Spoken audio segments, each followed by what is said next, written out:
Hello students, welcome to the class. आज की class में आप सभी का स्वागत है। तो ये हमारी तीसरी क्लास होने वाली है न्यूट्रिशन इन प्लांट्स को लेकर, राइट। तो इससे पहले हम दो क्लास कवर कर चुके हैं जिसमें हमने माइक्रो न्यूट्रिएंट्स न्यूट्रिएंट्स की बात करी, मैक्रो न्यूट्रिएंट्स की बात करी, कौन से पोषक तत्व पौधे के लिए ज़रूरत होते हैं, और उसके साथ साथ कुछ जो ज़रूरी चीज़ें हैं, जैसे जो उनकी मेटाबॉलिक एक्टिविटीज़ होती है, जैसे कि फोटोसिंथेसिस होना, और उसके बाद रेस्पिरेशन के हमने टाइप्स पढ़े, फोटोसिंथेसिस के कौन से फैक्टर्स फोटोसिंथेसिस को अफेक्ट करते हैं, इन सब को लेकर हमने बात करी। अब हमने रेस्पिरेशन के बारे में आपसे डिस्कस करा था और बताया था जो रेस्पिरेशन होता है वो दो प्रकार से होता है। एक एरोबिक रेस्पिरेशन। एरोबिक रेस्पिरेशन में मैंने आपको बताया कि वह ऑक्सीजन की प्रेजेंस में होता है, यानी जो फूड है वो ऑक्सीजन की प्रेजेंस में जो है यानी ऑक्सीजन की उपलब्धता के साथ अपघटित होता है, यानी उसको हम बात करें तो ऑक्सीकरण होता है। वहीं एरोबिक को हमने डिटेल में समझा, और अब हम जो पढ़ेंगे वो पढ़ेंगे एनारोबिक रेस्पिरेशन। एनारोबिक रेस्पिरेशन या एनारोबिक श्वसन क्या होता है? The respiration in which food is partially oxidise in the absence of oxygen and called aerobic anaerobic respiration. देखो, सबसे पहली बात जो यहाँ पर गौर करने की है वो है absence of oxygen. Absence of oxygen. और एरोबिक में क्या हो रहा था? प्रेजेंस ऑफ ऑक्सीजन, यानी यहाँ पर एक्स जो है अनुपस्थिति है ऑक्सीजन की, एरोबिक में उपस्थिति थी ऑक्सीजन की। और दूसरी बात, वहां पर फुली जो है ऑक्सीडाइज हो रहा था, यहाँ पर हो रहा है पार्शियली ऑक्सीडाइज। पार्शियली ऑक्सीडाइज किसका? फूड का।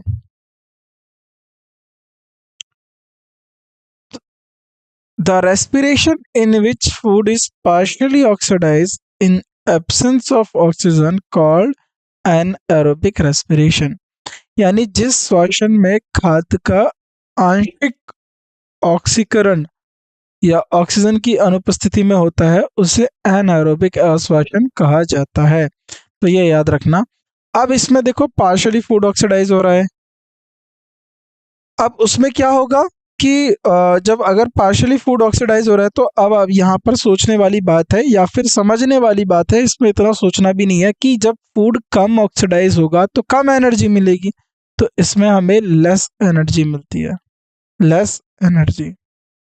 और इसमें हमें मोर एनर्जी यानी मैक्सिमम एनर्जी मिलती है, तो इसमें हमें एनर्जी की मात्रा कम होती है। It produce less amount of energy. Ethanol और lactic acid with carbon dioxide, उसके अंदर क्या बन रहा था? ऑक्सीजन मिल रहा था। बाई प्रोडक्ट यहाँ पर एथेनॉल और लैक्टिक एसिड। तो यह कम मात्रा में ऊर्जा एथेनॉल या लैक्टिक एसिड के साथ कार्बन डाइऑक्साइड का उत्पन्न करता है। कौन? Anaerobic respiration. It generate 2 ATP only, तो ये मात्र 2 एटीपी, वो 38 दे रहा था, 2 यूटिलाइज करके 36 जो है गेन था, यहाँ पर सिर्फ 2 एटीपी, तो यानी एनर्जी की जो संख्या है यहाँ तो बहुत कम है। इट जनरेट ओनली 2 एटीपी, तो यहाँ पर कितनी? सिर्फ मात्र 2 ही एटीपी की एनर्जी जो है यहाँ से प्राप्त हो रही है। यह केवल 2 एटीपी उत्पन्न करता है। इट अकर इन साइटोप्लाज्मा, और वो कहाँ पर होता है? साइटोप्लाज्मा। और वो कहाँ पर हो रहा था? माइटोकॉन्ड्रिया। तो ये जो सेल का द्रव होता है साइटोप्लाज्मा में, हमारा एनारोबिक रेस्पिरेशन होता है। अब कुछ है हमारे certain microbes like bacteria yeast exhibit anaerobic respiration. अब कुछ हम बात करें जैसे सर्टेन माइक्रोब्स, जैसे कि bacteria and east exhibit anaerobic respiration. कुछ माइक्रोब जैसे कि बैक्टीरिया और ईस्ट एनारोबिक रेस्पिरेशन या श्वसन प्रदान करते हैं। तो अब इसको हम और डिटेल में समझेंगे कि एनारोबिक रेस्पिरेशन कैसे काम करता है। जैसे वहाँ पर पायरेटिक बन रहा था, तो यहाँ पर क्या होता है, कैसे ये प्रोसेस होता है। तो ये जो चार्ट है ये बहुत इंपॉर्टेंट चार्ट हो जाता है। तो जैसे ग्लूकोज है यहाँ पर, ग्लूकोज। अब ग्लूकोज कहाँ पर है? ये साइटोप्लाज्म में, याद रखना, इन साइटोप्लाज्म, ठीक। और इन साइटोप्लाज्म, और इसका क्या हो रहा है? गायलोकोसिस।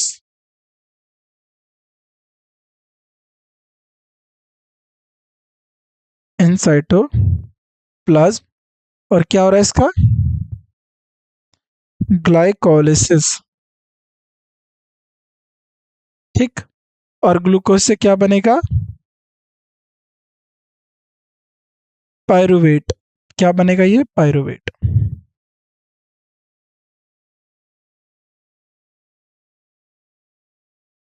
और ये जो है, अब ये देखो जरा, ये तीन तरीके से जो है आगे बढ़ेगा।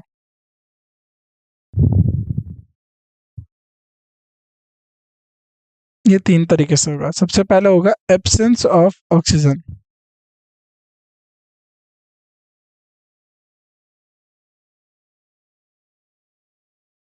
Absence of oxygen.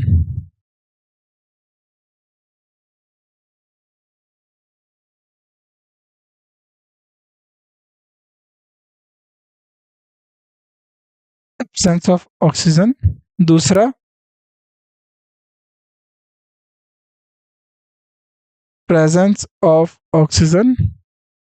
अब उसके बाद होगा इन लैक ऑफ ऑक्सीजन।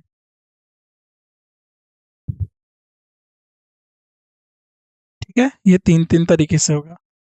क्या क्या होना है अब इसमें? तो एब्सेंस ऑफ ऑक्सीजन में इथेनॉल बनेगा। Ethanol plus CO2 plus energy. और ये किस में होता है? इन ईस्ट। ईस्ट में बनता है, खमीर में। CO2 plus H2O plus energy. और ये कहाँ बनता है? Mitochondria. Power house of the cell बोलते हैं ना माइटोकॉन्ड्रिया को। माइटोकॉन्ड्रिया। अगला, लैक्टिक एसिड प्लस एनर्जी। और ये क्या होता है? मसल्स में। तो जब आपने देखा होगा, आप दौड़ भाग करते हो, रनिंग करते हो, एक्सरसाइज करते हो, तो आपकी मसल्स क्या होने लगती हैं? दर्द होने लगती है ना? उसमें दर्द होने लगते हैं, क्रैम्प्स होते हैं, आपको लगता है कि बहुत ज़्यादा दर्द हो रहा है। तो वो किस वजह से हो रहा है? राइट। वो होता किसकी वजह से? वो होता है लैक्टिक एसिड की फॉर्मेशन की वजह से, याद रखना। राइट, तो ये चीज़ें याद रखना। ठीक, चलो, वेरी गुड। आगे बढ़े। चलो आगे बढ़ते हैं अब, एक एक को। ये सारी चीज़ें आपको नोट डाउन कर लेना। अब चूंकि परीक्षा में ये बहुत इंपॉर्टेंट होती है, किसका जो है बाई प्रोडक्ट होता है, ये पूछा जाता है। राइट। ठीक है, किसकी वजह से क्या बन रहा है, क्या किसका बाई प्रोडक्ट है, कौन सा कहाँ पर होता है, तो ये परीक्षा में बहुत इंपॉर्टेंट हो जाता है और ये पूछा जाता है। चलिए आगे बढ़ते हैं। अगला टॉपिक आता है हमारा गैसियस एक्सचेंज इन प्लांट्स। ठीक है, तो गैसियस एक्सचेंज क्या है? प्लांट्स के अंदर गैसियस एक्सचेंज किस तरीके से होता है, ये और समझते हैं। In plant, gaseous exchange take place by different parts separately। तो जो प्लांट्स होता है ना, उसके अंदर गैसियस कैसे एक्सचेंज होते हैं? कार्बन डाइऑक्साइड आती है, ऑक्सीजन निकलती है, कैसे होती है, कौन से पार्ट पे होती है, वो समझते हैं। पौधों में गैसियस आदान प्रदान अलग अलग भागों द्वारा होता है। कहाँ? There is no transport system in plant for gas. तो गैस के लिए कोई ट्रांसपोर्ट सिस्टम नहीं है। ठीक है, जैसे पानी के लिए होता है, उसी तरीके से फूड के लिए होता है, जाइलम फाइलम होते हैं, उनको भी आगे हम देखेंगे। बट जो है गैसेस के लिए ऐसा कोई ट्रांसपोर्ट सिस्टम जो है नहीं है पौधों में। तो गैसों के लिए कोई परिवहन प्रणाली नहीं होती है। सबसे बात, पत्तियों में क्या होता है? Gaseous exchange in leaves occur through stomata. तो पत्तियों में गैसीय आदान प्रदान स्टोमेटा के माध्यम से होता है। उसके बाद इन ओल्ड स्टेम, अब कुछ होते जो in old stem permanent opening lenticels are present through which gaseous enter into the intercellular space। तो जो पुराने तने होते हैं, पुराने तनों में स्थानीय खुलने वाले लेंटिसल्स मौजूद होते हैं। ठीक है, तो लेंटिसल्स की वजह से अब क्या होता है, लेंटिसल्स ओपन होते हैं और जिनके माध्यम से गैस अंततः कोशिकाओं के स्थान में प्रवेश करती है। आगे और क्या क्या है, जड़ों में in root gas present in soil diffuse inside through root hair. तो जड़ों में मिट्टी जो जड़ है, जड़ों में मिट्टी में मौजूद ऑक्सीजन जड़ों के बल के माध्यम से अंदर घुल मिल जाती हैं। अगला next, carbon dioxide produced during respiration in utilize in photosynthesis during daytime। तो जो कार्बन डाइऑक्साइड श्वसन के दौरान उत्पन्न होने वाली जो कार्बन डाइऑक्साइड है, दिन के समय फोटोसिंथेसिस में उपयोग में होती है और रात के समय, अब देखो इसके बाद और देखते हैं। when the amount of carbon dioxide produced in respiration is equal to the amount of carbon dioxide used in photosynthesis is called compensation point। तो जब श्वसन में उत्पन्न होने वाली कार्बन डाइऑक्साइड, तो जो श्वसन में जो उत्पन्न होने वाली कार्बन डाइऑक्साइड की मात्रा फोटोसिंथेसिस में उपयोग होने वाली कार्बन डाइऑक्साइड की मात्रा के बराबर होती है, उसे कंपनसेशन पॉइंट कहा जाता है। तो कंपनसेशन पॉइंट किसे कहा जाता है, जब श्वसन में इस्तेमाल होने वाली कार्बन डाइऑक्साइड की मात्रा फोटोसिंथेसिस प्रकाश संश्लेषण में उपयोग होने वाली कार्बन डाइऑक्साइड की मात्रा के बराबर होती है, तो उसे हम कंपनसेशन पॉइंट कहते हैं। आगे रेस्पिरेशन क्वोशेंट। रेस्पिरेशन क्वोशेंट क्या होता है, the ratio of released carbon dioxide. तो जो कार्बन डाइऑक्साइड छोड़ी जा रही है, released carbon dioxide and absorbed oxygen is known as respiratory quotient. मुक्त कार्बन डाइऑक्साइड और अवशोषित ऑक्सीजन का अनुपात श्वसन कोटिएंट या क्वोशेंट कहा जाता है, क्वोशेंट कहा जाता है। तो रेस्पिरेटरी क्वोशेंट कैसे याद रखोगे, volume released, volume of released CO2, volume of observed O2। ठीक है, फैक्टर अफेक्टिंग रेस्पिरेशन। तो कौन से फैक्टर हैं जो रेस्पिरेशन को अफेक्ट करते हैं, इनको आपको समझना है। सबसे पहला फैक्टर जो आता है वो होता है कार्बन डाइऑक्साइड का। Increase concentration of CO2 in the environment decrease the rate of respiration. यानी increase in concentration of CO2, अगर कंसंट्रेशन जो है CO2 की मात्रा इन्वायरमेंट में बढ़ गई तो रेस्पिरेशन की दर कम हो जाएगी। पर्यावरण में CO2 की संचय मात्रा को बढ़ने से श्वसन की दर कम हो जाती है। अगला, rate of respiration increase in presence of light. तो प्रकाश की उपस्थिति में श्वसन की दर बढ़ जाती है। There is no effect of increased or decreased concentration of oxygen in respiration। तो श्वसन में ऑक्सीजन की बढ़ी हुई या घटी हुई संचय का कोई प्रभाव नहीं होता, लेकिन फोटोसिंथेसिस में होता है। The rate of respiration increase from 0 to 30 degree and then it become constant. तो श्वसन की दर 0 डिग्री सेल्सियस से 30 डिग्री सेल्सियस तक बढ़ती है, उसके बाद यह स्थिर हो जाती है, फिर यह बढ़ती नहीं है, अपनी स्थिरता में ही रहती है। अब डिफरेंस बिटवीन एरोबिक रेस्पिरेशन और इनएरोबिक रेस्पिरेशन मैं बता देता हूँ, अगर आपको ये नहीं दिख रहा हो तो।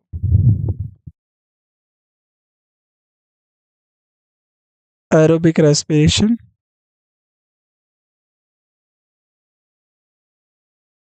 और यहाँ पर हो गया एनएरोबिक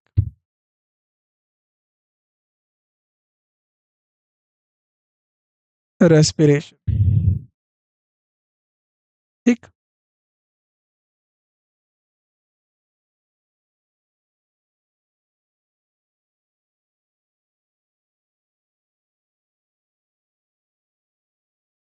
तो पहला point, it take place in presence of oxygen, तो ये मैंने आपको बताया, प्रेजेंस ऑफ ऑक्सीजन। ये क्या होता है? Absence of oxygen. दूसरा point, end product, end products क्या होते हैं इसके?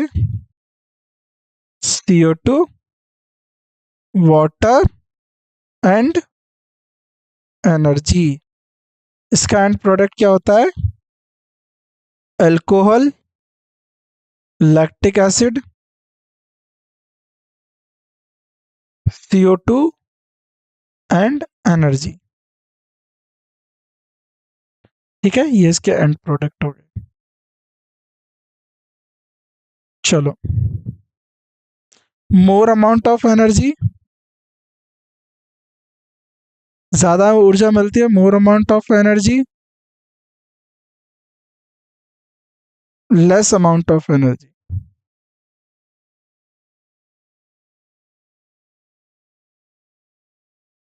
कंप्लीट ऑक्सीडेशन होता है इसमें खाने का।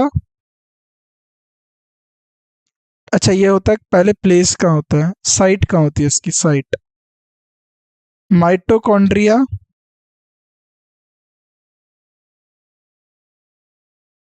And cytoplasm.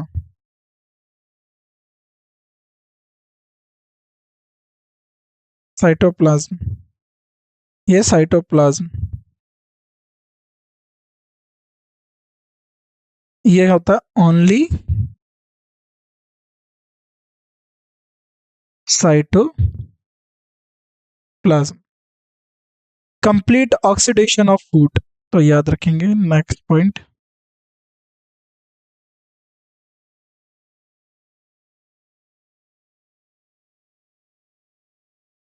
Complete oxidation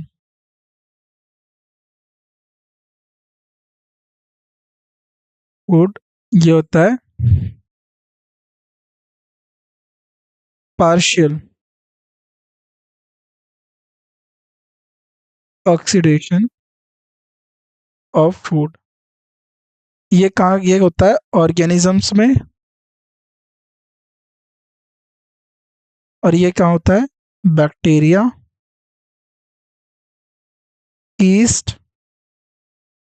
muscle cell, muscle cells of higher organism, जैसे हमारी मसल्स में होता है। ठीक, तो ये इनके डिफरेंसेस याद रखेंगे, बहुत इंपॉर्टेंट है, परीक्षा में पूछे जाते हैं। आगे बढ़ते हैं, ट्रांसपोर्टेशन इन प्लांट। अब इसको समझते हैं। Plant have slow transport system for food and mineral water, तो पौधों में खाद्य और खनिज के लिए धीमी परिवहन प्रणाली होती है। तो दो type, there are two type of vascular tissue found in plant. पौधों में दो प्रकार के वस्कुलर उत्तक पाए जाते हैं, जाइलम, फ्लोएम। जाइलम और फ्लोएम उसका नाम है। जाइलम क्या करती है? Xylem is responsible for the transportation of water and mineral, तो जाइलम पानी और खनिजों के परिवहन के लिए जिम्मेदार होती है। It is made up to xylem vessels, तो ये किसके द्वारा बनी है? It is made up of xylem vessels, यह जाइलम नलिकाओं द्वारा, ट्रैकिड्स, जाइलम पैरेन्काइमा और जाइलन फाइबर। तो ट्रैकिड्स, जाइलन पैरेन्काइमा और जाइलन फाइबर से बना होता है।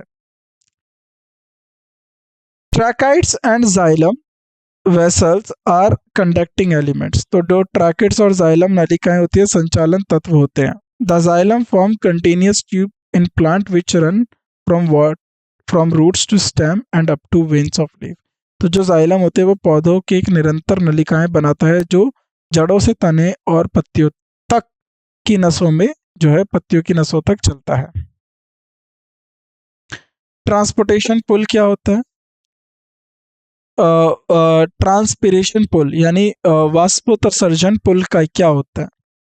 Loss of water through stomata, जो पानी की जो कमी है वो स्टोमेटा के द्वारा, लेंटिसिल्स इन प्लांट कॉल्ड ट्रांसपिरेशन, पौधों में स्टोमेटा और लेंटिसिल्स के माध्यम से जल वाष्प की हानि को वाष्प उत्सर्जन कहा जाता है।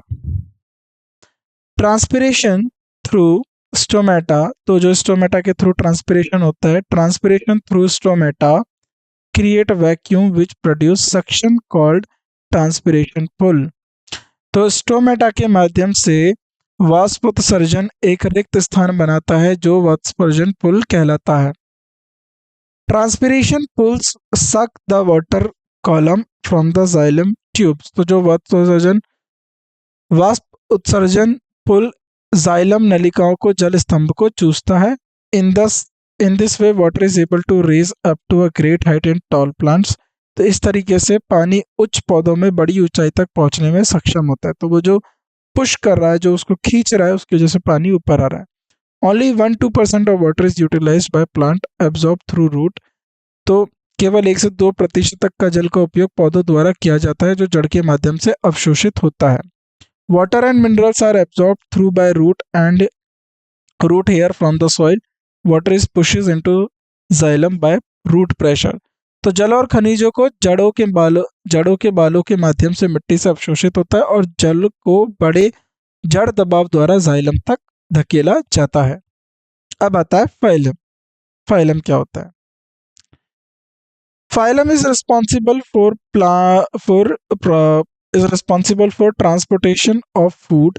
It is composed of sieve tubes. तो जो फाइलम होता है वो रिस्पॉन्सिबल है किसके लिए? खाद्य पदार्थों के लिए। और जाइलम किसके लिए रिस्पॉन्सिबल था? पानी के लिए। तो फ्लोएम खाद्य पदार्थों की परिवहन के लिए एक जिम्मेदार होता है। और ये किस किस से बना है?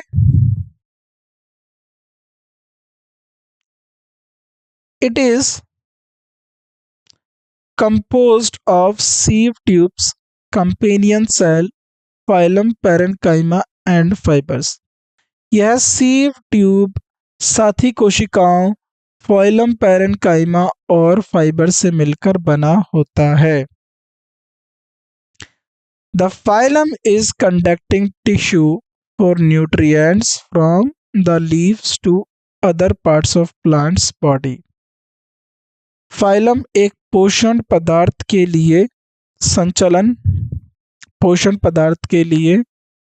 संचालन उत्तवक होता है जो पौधों के शरीर को अन्य हिस्सों की पत्तियों से पहुंचाता है।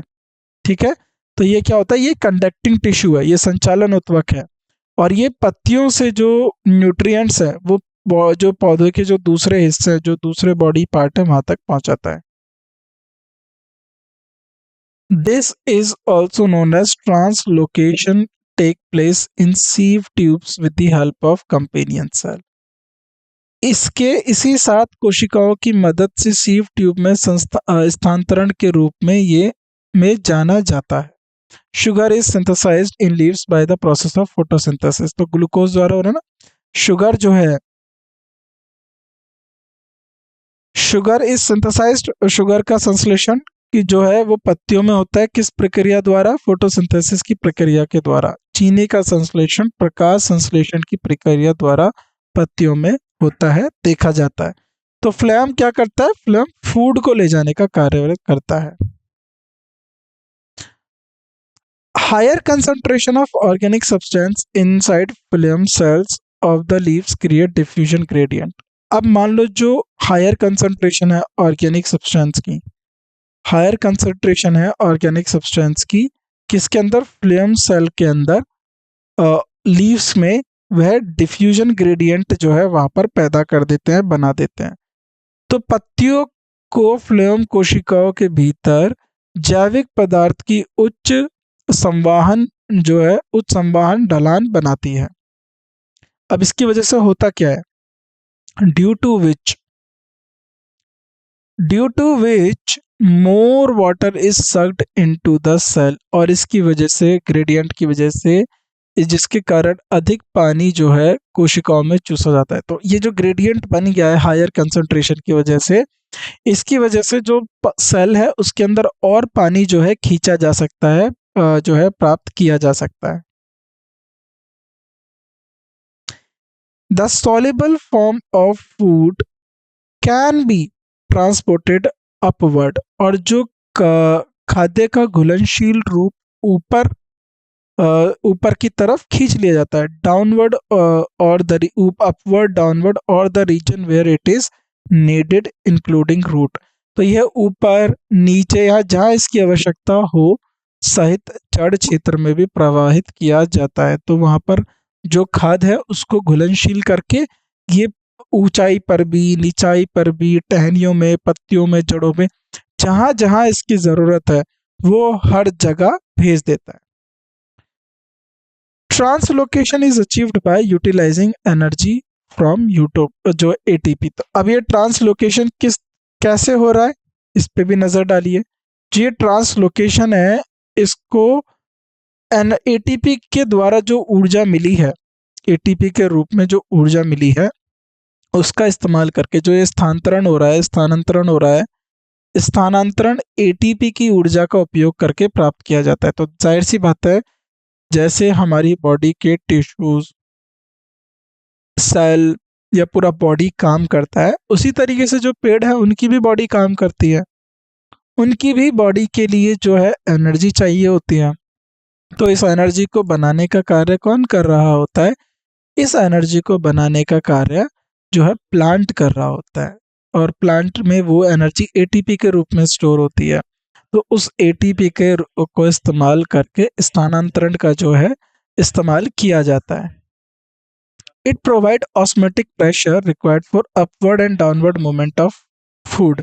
तो अब ये क्या करेगा? ये ऑस्मोटिक दबाव जो है प्रदान करता है। तो ऑस्मोटिक दबाव प्रदान करने से खाने का ऊपर और नीचे मूवमेंट जो है वो हो पाता है।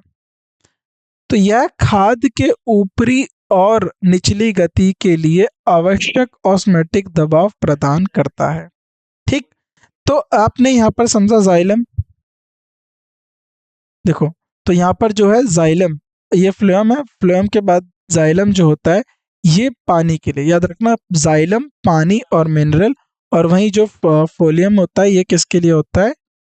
जल्दी बताइए, फोलियम किसके लिए होता है? फूड के लिए। ठीक है, तो जाइलम वाटर एंड मिनरल्स, वहीं फ्लोएम किसके लिए होगा? फूड के लिए, फूड के लिए। तो root pressure is measured by auxanometer. तो जो ये रूट प्रेशर है इसको किसके द्वारा मेजर किया जाता है? एक्सोनोमीटर। जड़ दबाव को एक्सोनोमीटर द्वारा मापा जाता है। The cells which are closely associated with guard cells of the stomata are subsidiary cells. तो जो कोशिकाएं जो कोशिकाएं एसोसिएटेड होती हैं, जो सेल्स एसोसिएटेड होते हैं गार्ड सेल्स के, और ये गार्ड सेल कहाँ पर होते हैं? स्टोमेटा पे। ये मैंने आपको शुरुआती लेक्चर में ही बताया था। उनको हम क्या बोलते हैं? Subsidiary cell. तो जो कोशिकाएं स्टोमेटा की गार्ड कोशिकाओं के साथ संबंधित होती हैं वह सहायक कोशिकाएं होती हैं। तो उन कोशिकाओं को हम क्या बोलते हैं? सहायक कोशिकाएं। Growth of plant is measured by a device crescograph invented by Jagdish Chandra Bose, J C Bose. तो पौधों की वृद्धि को जगदीश चंद्र बोस द्वारा आविष्कारित उपकरण क्रिस्कोग्राफ के द्वारा मापा जाता है। ठीक, अब प्लांट हार्मोन जो है वो हम अपने अगले क्लास में डिस्कस करेंगे। तो यहाँ तक हमने गैशियस एक्सचेंज देखा, पत्तियों में भी होता है और स्टेम में भी होता है, लेटेंस के द्वारा, स्टोमेटा के द्वारा। क्योंकि गार्ड सेल खुल जाते हैं तो गैशियस एक्सचेंज होने लगता है, फिर गार्ड सेल इस तरीके से बंद हो जाएगा। फिर रेस्पिरेशन क्वेश्चन दिखाया आपको, फैक्टर के रेस्पिरेशन को कौन से फैक्टर अफेक्ट करते हैं। फिर ट्रांसपोर्टेशन इन प्लांट पे हमने जाइलम और फ्लोएम की बात करी। तो आज के लेक्चर में बस इतना ही, बाकी आपसे मुलाकात होती है अगले लेक्चर में। तो आप सभी का शुक्रिया आज के लेक्चर में उपस्थित होने के लिए। बाकी की जो जानकारी है, और भी जो जानकारी है प्लांट को लेकर, हम आपको अगले लेक्चर में आपके साथ साझा करेंगे। तो आप सभी का शुक्रिया आज के लेक्चर में हाजिर होने के लिए, हमसे सुनने के लिए, इस वार्तालाप, इस चर्चा का में अपनी उपस्थिति बनाने के लिए। बाकी आपसे मुलाकात होती है अगली क्लास में, और भी जो इसकी रोचक बातें हैं उन पर हम अच्छे से ध्यान देंगे। Thank you so much.